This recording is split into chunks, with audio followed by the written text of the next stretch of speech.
সদরঘাটে মানুষের ভোগান্তির কথা শেষ নেই, কিন্তু সেই ভোগান্তি এখন ছাপিয়ে আপনারা যেমনটি দেখছেন যে একটি হুইল চেয়ার সেখানে রয়েছে।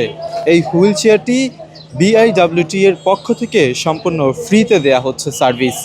আমরা আপনাদেরকে দেখাতে চাই যে এই হুইল চেয়ারে করে যে সকল মানুষেরা রয়েছে যারা চলাচল করতে অক্ষম এবং চলাচল করতে কষ্ট হয়, অসুস্থ, প্রতিবন্ধী, তাদের জন্য এই হুইল চেয়ারটি সম্পূর্ণ ফ্রিতে দেয়া হচ্ছে।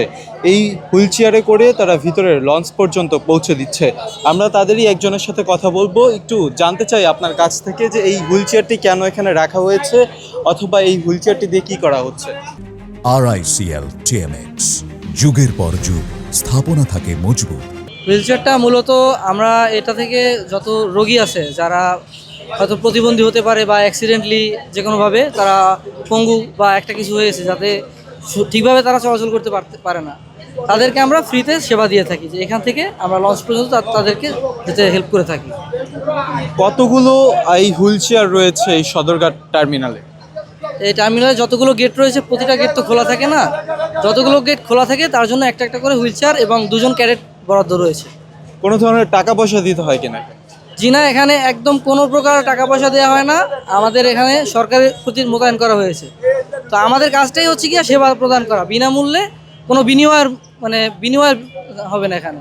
জাস্ট আমরা সেবা দিব তাদেরকে বিনামূল্যে, এটাই এ পর্যন্তই। আগে শোনা যেত যে সদরঘাট মানে একটি ভোগান্তির একটি স্থান, সেটি আসলে কতটুকু দূর হয়েছে আপনি কি মনে করেন? বা আমরা যারা ক্যাডেট আছি, বিআরডব্লিউটি এর ক্যাডেট যারা আছি, তারা সর্বোচ্চ চেষ্টা করতেছি যাতে এরকম কোনো ঘটনা না ঘটে। আমাদের দায়িত্ব যেটা রয়েছে এই যে হুইল চেয়ার, আমরা এর মধ্যেই সীমাবদ্ধ নেই। আমরা যতটা নিয়ম শৃঙ্খলার মধ্যে সদরঘাটকে রাখা যায় সর্বোচ্চ চেষ্টা করতেছি। দেখা যায় অনেক সময় ফলের দোকানের ভিড় থাকতো, হ্যাঁ, আমরা ওইটা দূর করার চেষ্টা করছি। আশপাশে রয়েছে, তবে যাত্রীদের হ্যাজার্ড না হয় কোনো রকমের, আমরা এই চেষ্টা করতেছি। আর তাছাড়া হ্যাঁ, আমরাও জানি যে সদরঘাটে সিন্ডিকেট চলতো বা ছিল, এখনও কম বেশি রয়েছে, তবে আগের থেকে অনেকটা লাঘব হয়েছে ইনশাল্লাহ। দেশের মানুষের কাছে কি বার্তা দিতে চান?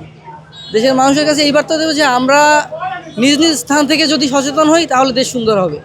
আমাদের একার দায়িত্ব না, বা কোনো আইনশৃঙ্খলা পুলিশ বা আমরা যারা এখন দায়িত্বরত অবস্থায় আছি, তো শুধু আমরা চাইলে দেশ সুন্দর করতে পারবো না।